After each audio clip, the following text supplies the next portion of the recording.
Boas pessoal, eu sou o Pedro e sejam bem-vindos a mais um vídeo. Hoje estamos aqui para mais um Viciado Comenta e meus caros amigos, hoje estamos aqui para analisar as avalanches de reclamações causadas pelas low cost em Portugal e que tipo de implicações é que isso poderá ter para o ano de 2026. Acima de tudo, vamos olhar com atenção a algo que já tinha sido partilhado por parte do relatório da Anacom, mas agora, através do barómetro das telecomunicações divulgado pelo Consumer Trust Labs, conseguimos aqui ter outro ângulo de análise. Antes de começarmos o vídeo, vou-vos pedir aquelas coisas que peço sempre. Deixa o teu like, subscreve o canal, carrega aí no botãozinho de tu aderir. Por apenas 99 cêntimos podes assistir a todos os conteúdos de uma forma prioritária. Passa também em viciadocomenta.pt, onde vais poder encontrar um conjunto de artigos escritos por mim, e tens também a nossa parceria na Instant Gaming, onde podes comprar jogos ao melhor preço. Vais encontrar o link na descrição. O que é que aconteceu, meus amigos?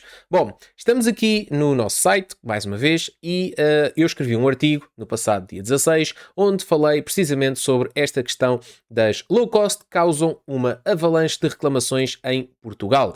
Bom, a entrada da Digi transformou o mercado das telecomunicações em Portugal, levando a aposta no low cost. Preços desceram, mas as reclamações aumentaram, revelando falhas no serviço e no apoio ao cliente. Desde a entrada da Digi no mercado nacional, em novembro de 24, o setor das telecomunicações mudou de forma irreversível. Nós, Mel e Vodafone, correram atrás do prejuízo e, de forma concertada, avançaram com novas propostas através das suas marcas low cost, o Uso e Amigo. Com preços muito agressivos, o crescimento foi explosivo e a poupança imediata. Mas nem tudo correu de forma positiva. Através do barómetro anual de 2025, publicado pela Consumer Trust, é possível retirar algumas conclusões relevantes sobre o estado do setor. Este é o tal relatório que foi agora publicado e no qual nós vamos analisar ali no nosso artigo, mas depois vamos vir aqui dar um saltinho de vez em quando, porque obviamente eu não fiz aqui uma cópia integral do relatório, nem andei aqui a tirar fotografias ou tirar prints ao relatório, opto por analisar os dados e depois vou dando aqui um saltinho aqui e ali para vos mostrar as coisas. Bom, foram então 14.058 reclamações, o que representa um acréscimo de 37% face ao ano anterior. O mercado das telecomunicações está longe de viver dias tranquilos. A forte entrada das marcas low cost contribuiu para agravar este cenário com o aumento de 271% para 3.408 reclamações, no número de reclamações associadas ao segmento das marcas brancas. Ou seja, só as marcas brancas, analisadas em particular, tiveram um aumento de 271% no número de reclamações recebidas. Bom, explicações para este tipo de crescimento. Primeiro caso, no caso do aumento dos clientes nas ofertas low cost, surgem novos desafios. Marcas como a Uso e a Amigo sempre tiveram o seu espaço, mas nunca com a dimensão atual. A pressão competitiva trouxe também cortes na qualidade do serviço. Os clientes vindos de segmentos premiums encontram rapidamente diferenças tanto no serviço como no suporte, já que a redução de custos é central nestas ofertas. Daí o aumento das reclamações é um curto passo. Ou seja, olhando para o segmento low cost com dois prismas, primeiro o Amigo e Uso, e o outro lado, a Digi. Porquê? Porque eu volto a dizer, a Digi não é uma marca branca, nem é um segmento low cost. A Digi é uma marca, será uma incumbente do futuro, será uma operadora do futuro, só que opera com preços baixos. Enquanto que a Uso e a Amigo não. A Uso e a Amigo servem única e exclusivamente para fazer concorrência à Digi e existem precisamente para copiar ipsis verbis o serviço. Não estamos a falar de uma empresa que esteja a operar no segmento mediante as suas melhores condições. Estamos a falar de submarcas pertencentes a empresas que já operam no mercado e que optam por atribuir um serviço mais degradado, com menos qualidade do que aquele que operam nas suas operações principais para, neste caso, enquadrar no preço mais baixo e equiparar-se àquilo que a operadora que está agora a começar a desenvolver consegue apresentar. Podem dizer, mas há exceções, a U apresenta-se muito bem, não tem limitações, apresenta praticamente um serviço igual a nós. Ok, já vamos lá mais à frente, vocês vão perceber porquê, mas isso é a exceção. Não é a regra, como vemos na Uso e como vemos na Amigo. Bom, portanto, a primeira questão é o aumento, não só da oferta das... Agora o meu rato aqui decidiu morrer, mas já está. Com o aumento da oferta, a Uso e a Amigo já existiam, só que não nesta vertente de serem marcas que estão-te a fornecer fibra em casa, ou que estão-te a fornecer televisão, ou até nem tinham o número de clientes que hoje em dia têm. Ou seja, isso pode explicar em parte o aumento das reclamações. Se tu tens mais clientes, terás obviamente mais reclamações. Pelo menos em números absolutos. Pois a nível de percentagem, espera-se que não seja gigantesco. Depois, no outro prisma de análise, temos a questão da Digi. A entrada da Digi foi, contudo, o fator mais crítico, com uma rede ainda pouco madura e um suporte sem capacidade para responder ao elevado volume de pedidos. A operadora enfrentou nestes meses particularmente exigentes. Episódios como o apagão ou a crise das chamadas durante o verão de 25 geraram milhares de queixas. Ou seja, a Digi aqui sofreu de dois problemas. Sofreu, em primeiro lugar, dos problemas inerentes a uma rede ainda bastante verde no mercado e sofreu também da capacidade de repente de conseguir conquistar tantos clientes num curto espaço de tempo. Ou seja, não só não tinha uma rede capaz, uma rede, neste caso, de prestadores e uma rede de força de trabalho, digamos assim, capaz de absorver toda essa quantidade de trabalho nesse tempo tão curto, como também a rede não estava preparada a ponto depois de também não ter uma rede de suporte capaz de entregar soluções em tempo útil aos seus clientes, que nós sabemos que cada vez são mais exigentes. Bom, portanto, isto é a questão das low cost, low service, como eu disse aqui. Ou seja, é verdade que existem preços baixos e esses preços baixos representam um mau serviço ou um serviço de baixa qualidade. Sim, não, ok? Já vamos ver a questão da U. E a questão da Digi para mim não é que seja um serviço com má qualidade, é o serviço possível, é o máximo que a Digi pode entregar. Eu sou mais crítico é quando as empresas podem entregar mais e não entregam, porque é assim, eu no meu ponto de vista, se eu quisesse fazer real concorrência à Digi, se eu fosse alguém que estivesse numa incumbente, aquilo que eu iria pensar seria o seguinte: eu para fazer concorrência à Digi tenho que me apresentar como uma clara alternativa à Digi, como sendo uma opção parecida com serviços melhores.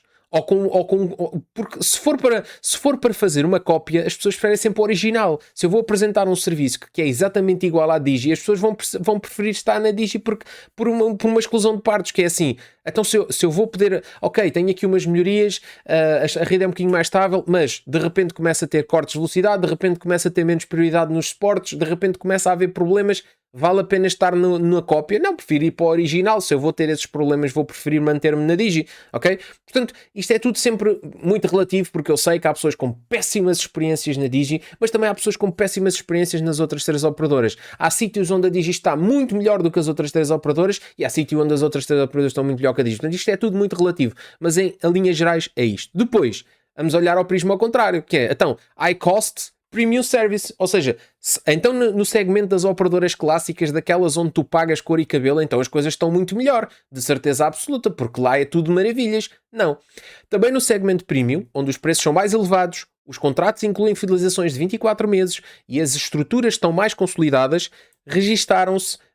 se registaram neste caso resultados negativos. Portanto, atenção que isto não é brasileirês, é também no segmento premium se registaram resultados.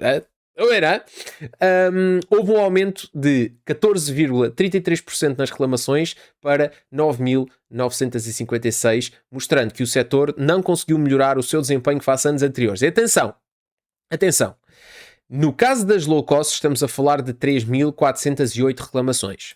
No caso das premium estamos a falar de 9.956, ou seja, apesar de tudo é um número mais baixo. Porquê? Porque estamos a falar em número de cotas, a cota de mercado das operadoras principais, ou seja, das empresas clássicas, da Mel, NOS e Vodafone, é uma cota de mercado muito acima daquela que as low cost têm. Portanto, ter 9.000 é 3 vezes mais, mas a cota de mercado das operadoras principais é muito mais do que 3 vezes superior.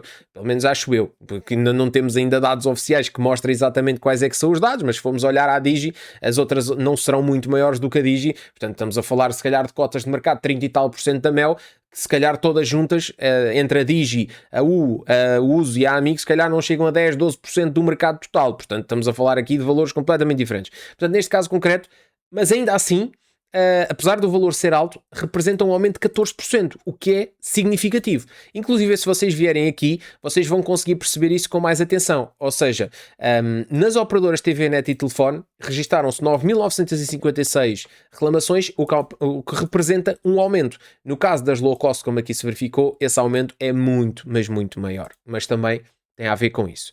Bom, continuando aqui, já vamos aqui mais para baixo. Portanto, outra coisa que eu achei relevante, vocês depois podem ir ali ao barómetro e tirar as vossas conclusões completas, eu limitei-me a focar em algumas coisas que achei interessantes. IA reforça suporte ou piora tudo? Porque há aqui um momento de análise que fala precisamente sobre a TV, net e telefone no segmento premium. E aqui vocês vão conseguir perceber exatamente quais é que são as cotas que cada uma das operadoras detém no número de reclamações, ou seja, neste caso a Mel é aquela que apresenta a maior cota de reclamações, 38,3% neste segmento, mas também recordo-vos que a Mel é aquela que tem a maior cota de mercado, portanto voltamos àquela história. A nível da taxa de retenção, a nós a apresentar-se como melhor, a nível do índice de satisfação, a nós a apresentar-se, e a Novo, aqui também a Novo está em fase de desmantelamento. Ou seja, o que é relevante aqui? Eu estava a analisar os principais motivos das reclamações, e no caso da Mel, vocês vão verificar que são questões de faturação ou retenções indevidas, na nós, qualidade de serviço e de rede, e depois, quando vocês chegam aqui à Vodafone, vocês veem aqui atendimento TOBi. E isto é que é um ponto interessante de análise, porque é o que eu digo aqui. Um dado relevante do relatório surge nos números da Vodafone, com 23,7% das queixas no segmento de TV Net e telefone premium. Um dos principais motivos de insatisfação está ligado ao atendimento automatizado, nomeadamente o chatbot TOBi. O TOBi foi desenvolvido para reduzir custos, automatizando o atendimento ao cliente e diminuído a necessidade de intervenção humana. No entanto, tem revelado limitações significativas, tornando-se frequentemente fonte de frustração. Num contexto em que cada ação de inteligência artificial acelera, importa avaliar se a redução de custos justifica o impacto negativo na experiência do cliente. Quando funciona, o modelo é eficiente. Quando falha, transforma-se rapidamente num problema. E vocês, se forem procurar na internet, vão encontrar N situações onde o TOBi é mencionado como um dos principais fatores de frustração de clientes que estão na Vodafone ou na Amigo ou o que seja. Não interessa. Aquele chatbot é um problema para a Vodafone. Precisamente porque, tal como todos os chatbots necessitam de aprendizagem, necessitam de melhorar. A questão é... vocês têm duas formas de trabalhar um chatbot. Podem trabalhá-lo na lógica da substituição do humano, no sentido de desempenhar as mesmas funções, mas de uma forma automatizada, e com isso conseguirem entregar aquilo que o cliente deseja de uma forma mais simples e, acima de tudo, mais, diria eu, mais disponível, porque imaginem, o TOBi pode estar a trabalhar 24/7, eu posso ligar às 4:30 da manhã para o TOBi e o TOBi pode me dar resposta a um problema que eu se calhar ia ter que esperar que iniciasse as operações no call center no dia a seguir de manhã, e portanto isso é muito positivo, e se for trabalhado assim é positivo. E agora, existe um outro lado, que é o lado abutre desta questão, que é, vocês podem manipular o TOBi a ponto dele colocar num círculo de areia para os olhos, vamos dizer assim, que impeça a todo custo que seja necessário acionar um humano.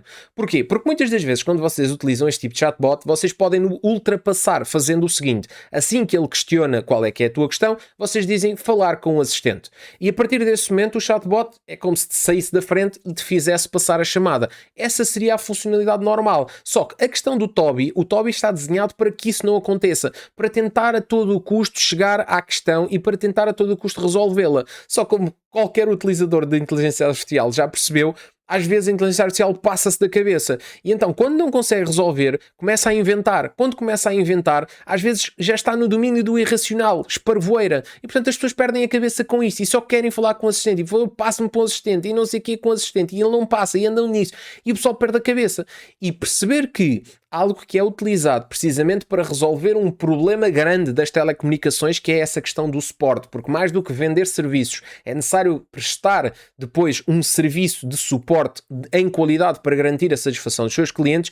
É interessante perceber que é essa a fonte de um dos principais problemas neste momento da terceira maior operadora do país. E se isto não faz pensar sobre qual é o modelo certo para os suportes do futuro, eu acho que não há nada que faça pensar. Mas pronto, eu acho sinceramente que a Vodafone, apesar de tudo, pode aqui dizer que está a passar por uma circunstância, por uma altura de adaptação do chatbot e a melhorar, e nós sabemos que a inteligência artificial todos os dias melhora e não é isso que está em causa. A questão é, até que ponto é que faz sentido penalizar a imagem de uma empresa em detrimento dessa aprendizagem desse chatbot, porque eventualmente aquilo daqui a um ano até pode estar perfeito, incrível e apresentar a melhor performance do mundo. O problema é, e as consequências dessa aprendizagem em tempo real? Será que valeram a pena? Só a Vodafone o poderá dizer, mas que existem N pessoas descontentes, pessoas que têm anos e anos e anos de Vodafone a saírem da Vodafone porque já não aguentam mais aquele tipo de chat e que depois se veem completamente limitados na sua capacidade de reclamação ou até na capacidade de aceder a pequenas ajudas e necessidades de... Às vezes nem é diretamente uma reclamação, uma necessidade de suporte, preciso de uma segunda vida, uma fatura, preciso de uma coisa qualquer, preciso de corrigir um assunto, preciso de aderir a um novo serviço, preciso de fazer qualquer coisa que não seja forçosamente queixar-me, depois vêm-se limitados. Enfim, avançando para a frente. Digi versus as marcas brancas. Aqui neste caso vocês vão perceber. Com 74,94%, a Digi destaca-se como a operadora low cost com maior nível de insatisfação. Em comparação, as restantes marcas situam-se entre os 8% e os 9%, evidenciando uma diferença significativa. E aqui vocês conseguem perceber isso. Ou seja, no setor das low cost houve um crescimento de 271% do número de reclamações. Desses 271%, aquela que apresenta maior cota, ou seja, 271% é o valor geral, certo? Mas depois, de todas as reclamações, dentro das low cost, 74,94% pertence à Digi. E depois vocês veem que as cotas da Amigo, da Uzi e da U são muito, mas mesmo muito mais baixas. E isto leva-nos a perceber o quê? Leva-nos claramente a perceber que a Digi foi de facto o foco de instabilidade neste mercado, mas também não poderia ser de outra maneira. E não estou com isto a desculpar a Digi, porque tal como eu já disse aqui várias vezes, a Digi tem culpa em muitos dos seus problemas, porque poderia ter resolvido esses problemas de uma maneira talvez mais preventiva, talvez não devesse ter apresentado o serviço de uma forma tão inicialmente tão desleixada, na minha opinião, ou se calhar até poderia ter feito sentido lançar o serviço por zonas em vez de estar de repente a fazer um lançamento tão global, tendo em conta que depois se verificou que a própria empresa não tinha capacidade nem sequer para dar resposta ao número de instalações pendentes, mesmo dizer assim, e quando eu estou a dizer isto não é do género, não, então agora vamos fazer o quê? Vamos meter telemóveis só em Lisboa? Não estou a falar do segmento móvel, o segmento móvel é uma questão muito particular, mas mesmo no segmento fixo, via-se muitas das vezes que a Digi estava em 4, 5, 6, 10 lugares e depois quando começava a tracionar nessas zonas, de repente havia tempos de espera de um mês e meio para fazer a instalação de serviço. Em telecom isso não é aceitável, principalmente porque há sempre aquela necessidade de terminar com uma operadora e começar com outra. É quase como se fosse aquela questão dos serviços de portabilidade em que as pessoas não podem ter um momento em que ficam sem o serviço, porque hoje em dia as telecomunicações são fundamentais. E a Digi em muitos momentos apresentou-se como descurando essa situação. E lá está, estar um mês e meio à espera de uma instalação de uma internet fixa é algo que hoje em dia não se admite, principalmente se ficar sem serviço 1 ou 2 ou 3 semanas à espera. Não faz sentido. Bom, portanto, neste caso concreto, se formos a ver, das 74,94%, o principal motivo era claramente instalações e a questão das portabilidades. As portabilidades também foram outro dos grandes motivos de problemas, principalmente porque a Digi, quando tu fazias aqueles pedidos de portabilidade, excedia muito o prazo máximo que era aceito. Eu lembro-me inclusive de quando passei a primeira vez, eu estava... Primeira vez não, a segunda vez, porque eu inicialmente estive num cartão de testes, depois quando eu fiz a migração da WTF para a Uso e depois da Uso fui para a Digi. E da Uso para a Digi eu tinha ali uma folga de cerca de uma semana e meia, em que iria ser o final do período de faturação em que eu estava na Uso, sem ter necessidade de renovar para o mês seguinte, eu submeti o pedido de portabilidade à Digi para... quase uma semana antes, ou seja, eu não estava com o problema de eu paguei, mas não ia utilizar uma semana do serviço da Uso em detrimento de ir passar diretamente para a Digi. O que aconteceu foi que a Digi fez a portabilidade do meu número precisamente no dia antes de terminar o meu serviço da U sem eu ter que renovar novamente. Ou seja, e foi depois de muito pressing no suporte a dizer mesmo, atenção, que amanhã termina, garantem-me que a portabilidade vai acontecer nada. Ou seja, foi todo um problema que hoje em dia já está mais normalizado, mas na altura não estava. E, portanto, isto foi fator de stress para muita gente e como imaginam, pessoas que fizeram este processo com um telemóvel principal viram claramente o problema complicar-se. Pronto, avançando. Neste caso concreto, as marcas brancas já têm estruturas mais maduras, conseguem garantir maior estabilidade no serviço. Já a Digi enfrentou sobretudo dificuldades nas instalações de serviços fixos e nas portabilidades, refletindo aquilo que pode ser descrito como dores de crescimento. Enfim, é o que nós já sabemos. Novidades. A U é a grande campeã disto tudo. Portanto, como vocês veem, a U é que tem a menor cota no número de reclamações. A maior parte delas tem a ver com cobrança de serviços não ativados, o que é relevante. Mas o índice de satisfação está em 92,5 pontos. 92 pontos e meio. Ou seja, é muito positivo. E é claramente aquela que se apresenta como sendo a líder neste segmento. E eu já disse, e aliás posso ler aqui, para quem acompanha o setor não é surpresa que a U se destaque pela positiva entre as marcas brancas. Com 92,5 pontos no índice de satisfação e 84,4% de retenção, apresenta um desempenho consistente. A ausência de limitações de velocidades, um processo de adesão simples, os métodos de pagamento práticos e uma aplicação funcional contribuem para estes resultados. Abril de 2025, o pico das reclamações. Já vamos lá. Isto aqui é outra questão. Ou seja, isto aqui não é novo. Para quem acompanha o Viciado Comenta sabe perfeitamente que nós já falámos sobre isto várias vezes. Ou seja, que a U se apresenta de longe como sendo aquela que tem o melhor serviço dentro das low cost. Eu já estive na U e é como eu vos digo, não existem limitações de velocidade apesar de estarem descritas, o processo de adesão é extremamente rápido, inclusive se vocês optarem pelo SIM é uma questão de minutos e vocês têm o serviço a funcionar. Os métodos de pagamento são mais do que aqueles segmentos tradicionais de débito direto, que apesar de tudo já era bom se existisse, por exemplo, na Amigo, essa questão de débito direto que não existe, a Mel tem, mas têm também ali os pagamentos recorrentes do MBWay, que torna a coisa ainda mais fácil. É só vocês meterem o número e aquilo todos os meses desconta lá do vosso cartão, está tranquilo, não têm que andar cá a autorizar transferências e a débitos diretos, assinar documentos, não sei o quê. Não, é tudo rápido, tudo imediato. Portanto, toda essa experiência depois verifica-se, traduz-se neste caso neste índice de satisfação. Apesar de tudo, o Sr. Miguel Almeida não deve estar muito satisfeito com este prémio. Tenho a certeza absoluta que ele jogou o prémio lá do 15º andar, mas é o que é. Está a fazer um bom trabalho. Abril de 2025, o pico das reclamações. Sem surpresa, abril de 2025 foi o mês com mais reclamações, com um aumento de 97,61% face ao ano anterior, ficou marcado pelo apagão, tornando-se um dos períodos mais críticos para o setor. Vocês veem aqui em baixo, diz aqui que coincide com a migração massiva de clientes atraídos por novas ofertas comerciais, gerando constrangimentos operacionais. Talvez. Essa é uma das razões, não digo que não, mas a questão do apagão, apesar de se ter dado no final desse mês, se creio eu, dia 28, de certeza absoluta que foi um dos grandes motivos de pico de reclamações. Não naquele dia logo, mas nos dias seguintes, principalmente os clientes da Digi. Eu acho que não houve um cliente da Digi que não tivesse ligado lá para o serviço a perguntar porque é que não tinha telefone, mas a ligar o telefone do amigo, porque entretanto o seu não funcionava ou do telefone fixo, mas pronto, situações. Bom, conclusão. Os dados não são particularmente surpreendentes. 2025 foi o ano de profundas mudanças num setor que estava estagnado há muito tempo. À medida que o mercado entra no segundo ano após esta transformação, espera-se que 2026 traga maior estabilidade, tanto para as operadoras como para os clientes. Eu estou certo que sim. Eu tenho a certeza que as operadoras em 2026 vão ter um comportamento melhor, principalmente porque duvido que a Digi vai ter um desempenho tão negativo quanto aquele que teve em 2025. Foi o ano de estreia, foi o ano em que tudo estava numa fase ainda difícil e, portanto, este valor do número de reclamações de 2026, ou seja, quando formos comparar o número de 2025 com o número de 2000, ou melhor, o número de 2026 com o número de 2025, não vamos lá encontrar de certeza absoluta um valor de 200 e tal % a mais. Vamos encontrar certamente um número negativo, ou seja, um aumento, não digo que não, até porque cada vez há mais pessoas a entrar neste segmento das low cost, mas duvido que seja um valor desta ordem de grandeza e duvido que a participação da Digi neste valor seja tão alto quanto aquele que foi. Agora, há coisas que nós sabemos que são feitas propositadamente e, nomeadamente, há certos serviços que depois vão apresentar uma qualidade inferior àquela que poderiam apresentar por vontade própria, simplesmente. E vemos esse exemplo da questão dos métodos de pagamento da Amigo, ou vemos, por exemplo, a questão das limitações que agora, de repente, são colocadas na uso e que não existiam anteriormente.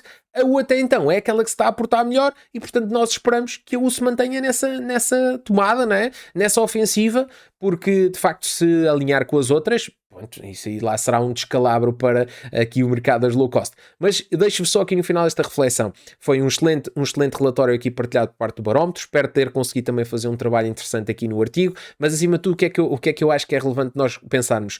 Quando estivermos a analisar low cost,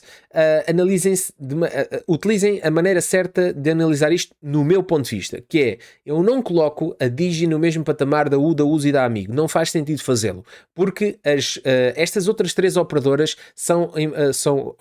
não são operadoras, são marcas brancas, submarcas, elas são criadas artificialmente, ou seja, todos os problemas que elas têm são criados artificialmente. Se elas têm um serviço de apoio ao cliente pior do que outras, é artificialmente criado. Se elas têm limitações, são artificialmente criadas. Se elas têm restrições, são artificialmente criadas. Ou seja, não há ali de fundo um problema motivado pelo desenvolvimento que ainda está atrasado. Não, assim que a Digi tiver, elas têm. Se a Digi, entretanto, apresentar aí um serviço altamente disruptivo, vamos imaginar que a Digi de hoje para amanhã lança os pagamentos recorrentes do MBWay, as outras três vão ter, ok? Portanto, é o tipo de coisas que, se a Digi entretanto lançarem um canal qualquer, as outras três também vão ter. Se a Digi entretanto chegar a uma determinada zona, as outras três também vão chegar. Ou seja, são tudo limitações que vocês vão encontrando nas operadoras, que na Digi são realmente fatores que vos levam a pensar que a empresa ainda está para trás e que precisa de melhorar, mas que nas outras não funciona assim. Inclusive, que não falta aí são casos, desse exemplo das coberturas, é mato. Okay? No início o pessoal ainda tentava a negar, o pessoal a dizer nos comentários que não, mas hoje em dia eu acho que é difícil se negar isso, porque basta a Digi chegar a uma zona e de repente todas as outras chegam a essa zona. Nem poderia ser de outra maneira, porque se as operadoras estão lá, as suas submarcas também podem estar num estalar de dedos. Portanto, não é muito difícil que assim aconteça. Basta é que haja esse interesse comercial. Mas pronto, meus amigos, espero acima de tudo que isto tenha sido relevante para vocês. Espero também que as operadoras comecem a fazer um melhor trabalho do ponto de vista das reclamações, e aqui a Digi está claramente na modo de cima, ou melhor, na modo baixo dos resultados e na modo de cima de ser a pior de todas. Mas pronto, esperamos que a Digi consiga melhorar isso, e esperamos também que a Vodafone olhe para aquele chatbot horrível do Toby, e também as outras duas, a Mel e a nós já agora também, que continuem a reforçar a sua capacidade nos suportes, porque são realmente o fator decisivo e vão ser cada vez mais o fator decisivo daqui para a frente, entre as várias operadoras, porque vamos chegar a uma altura em que o preço não baixa mais, vamos chegar a uma altura em que as ofertas voltam a estar todas igualadas, e depois o que é que muda? O que muda é o serviço, meus caros. Um grande abraço a todos e vemos no próximo Viciado Comenta.